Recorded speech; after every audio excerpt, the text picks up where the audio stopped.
What's up, everybody? James Duggan here in front of the Mount & Blade 2 Bannerlord booth. What's up, everybody? James Duggan here in front of the Mount & Blade 2 Bannerlord booth. I gotta confess, I've been waiting over a decade to play this game, so I'm eager to go get my hands on, as well as see if we can find a Tale Worlds developer to interview. Let's give it a shot.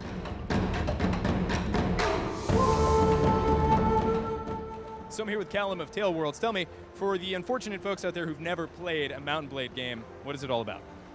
So Mount & Blade is a game that combines the genres of strategy and action RPG. It's a medieval game, so you get to ride around on horses, kill people with swords, fire bows and arrows, a lot of fun stuff like that. We've got two sides to the game, so we've got a single-player sandbox, and we've also got a multiplayer with a lot of different game modes in the multiplayer for people to play as well.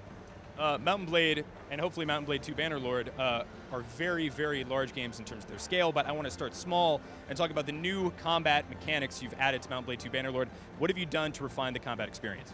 So we had a very solid core for our combat. It's a directional skill-based combat system, so we didn't want to tinker too much with that, but we have worked on it and added some things to make it a bit deeper, a bit more skill-based. We've got like chain attacks now, for example. We got some new bashes, shield bashes, things like that, things that were missing from our last game that we thought made sense to add to this game. So what if I don't want to play with any bots and only want to play with other players? Is there still a skirmish mode, like a castle siege, that kind of thing? Oh yeah, so we have multiple other game modes in multiplayer. Like you said, one of them skirmish, which is pure PvP, just players on there, and that's 6 versus 6 as well. But then we have siege, which scales up to hundreds of players attacking and defending castles. Yeah, we also have large-scale battles and stuff like that as well. So this combat game mode is one of 2 pieces in the single-player campaign. So can you tell us about the new features coming to the single-player campaign in Mount & Blade 2 Bannerlord? Yeah, sure. I mean, we've taken pretty much everything that we got in Warband and expanded on that vastly. So what we're demoing this year, for example, is our army system, which is a new system where you gather an army based on influence within your faction. We've got clans, which is another new thing that we've added into the game, which is like an internal power struggle within the faction that you join. We've got new diplomacy, new politics, we've got internal voting systems, we've got tons of stuff. That's fantastic. Let's talk about the progression, the gear, the weapons, and the armory. What are we looking at in terms of medieval weaponry? So in this game, we've actually, another new feature that we've added in is a weapon crafting system, which allows you to craft your own swords, axes, other kinds of melee weapons.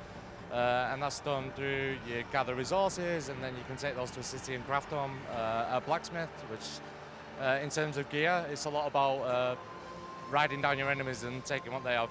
All right, so it's almost here. I've been waiting over a decade for Mount & Blade 2 Bannerlord, but you guys announced that you're launching into early access. Can you talk to me about when that's coming and the decision-making process behind that? Of course. So our game's coming to Steam Early Access in March 2020. The decision to launch in Early Access was quite natural for us. We've got a lot of experience in this.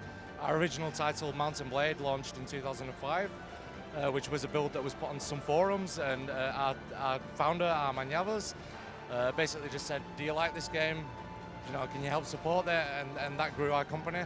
But through that time and throughout the years that we've been in business, we've known that working alongside our community is essential to us. The game's so vast, there's no way we can test everything on our own.